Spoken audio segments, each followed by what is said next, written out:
ملخہ 30 نومبر 2022 کو ہیریٹیج گورا قبرستان کی بورڈ میٹنگ کا اجلاس خدا کے بے لوث اور نڈر خادم father Arthur Charles archdiocese Karachi Roman Catholic کی زیر صدارت گورا قبرستان آفس میں ہوا، جس میں چرچ آف پاکستان کی طرف سے secretary diocese church of Pakistan ظفر اقبال صاحب، اشرف عبداللہ صاحب اور پادری اقبال ڈینیل صاحب نے شرکت کی۔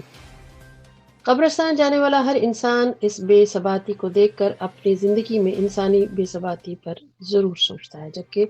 مسیحی ایمان کے مطابق قبرستان ایک مسیحی کے ایمان کا حصہ ہے، کیونکہ خداوند یسوع مسیح نے قبر سے جی اٹھ کر قبر کی تقدیس فرمائی، لیکن چند اشخاص کی وجہ سے یہ جگہ مشکوک بنتی جا رہی ہے اور بن چکی ہے، اور اس اجلاس کا مقصد ان تمام کارروائیوں کو روکنا ہے۔ کلیسیائے پاکستان چرچ حکام سے اور اعلیٰ عدلیہ سے مطالبہ کرتے ہیں ان جنسی بھیڑیوں کو چرچ اور ملکی قوانین کے تحت سزا دی جائے۔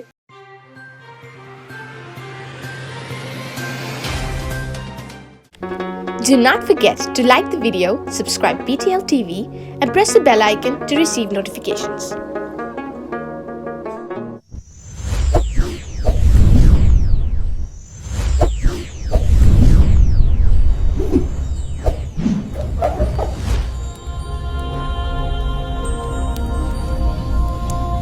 Jesus is the light of the world.